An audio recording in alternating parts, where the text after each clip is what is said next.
Welcome back. Linda Osborne is an educational psychologist at Georgia State, and Dr. Janetta McCalla is a STEM educator. They're joining us now to talk about our kids and participating in the Consumer Tech Innovation Festival, where major high-tech experts are now admitting that technology does have its risks. Thank you so much for joining us. Thank you for having us. So many schools are going paperless, which is that a good thing with kids starting to use computers so early? I would say balance is the key. You mentioned that earlier. It's very important to understand that technology is a part of our lives. And so as a society, schools, teachers, parents, we have to mitigate technology in our kids' lives. And a part of that is ensuring that we're having the conversations about what's too much, what's not, and giving our kids time to have downtime without technology. So are they losing out in the process of all of this? You know, when there's bad weather, the kids are using their devices at home to do lessons. Right. Not going out and playing. One of the things you can do is you can make sure that some of the apps that they use teach concepts, so you're learning by osmosis. And that means that kids will play games, whether, you know, it's just like when I was coming up, it was candy.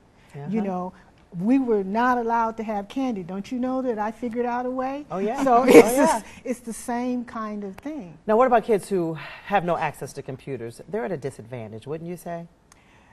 Disadvantage for computers, but nowadays almost everyone has a smartphone. And so if you design your apps so that they run on phones as opposed to computers, then you can mitigate a lot of those problems. And computers nearly eliminating the whole idea of handwriting these days and writing a thank you note. What do we think about that? Well, this is the evolution of our world, and you know, handwriting used to be taught, and now it isn't. But I think we exchanged some of the motor skills that we gained from doing a lot of handwriting. We now are gaining a different set of motor skills from using the computer. So it's about evolution. And again, I really think it's important to understand that we have to have balance.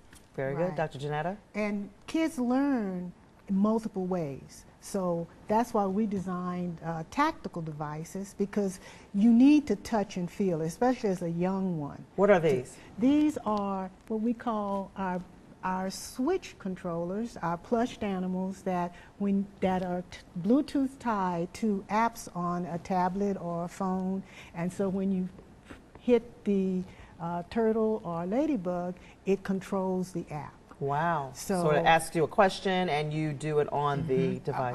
Do it on the device. Fabulous.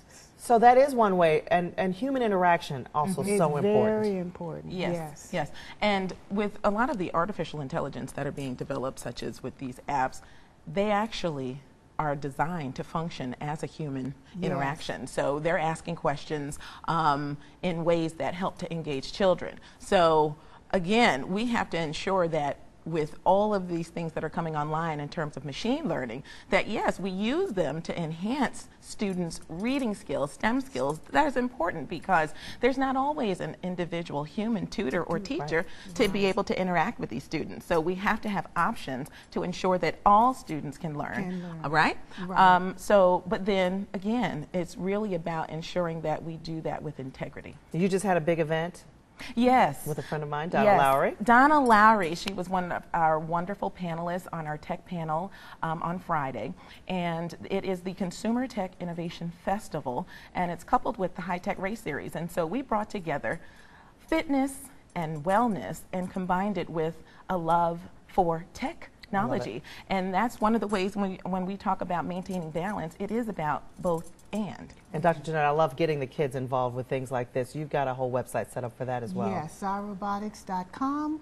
We have a set of board books, e-books, apps, and coming up with the robotic computer. So we have a couple of apps that start teaching coding at 4 or 5-year-olds, and then 5 and 6-year-olds, and 6 and 7-year-olds. So the whole concept is, with the web that you can see what your child is doing, and you can also control how long they get to play on them. You ladies are my idols. Thank you so much. Thank you. Well, security, another concern with all the hackers out there. Coming up, we're going to talk to an expert about how you can protect yourself and your family in the future. We'll be right back.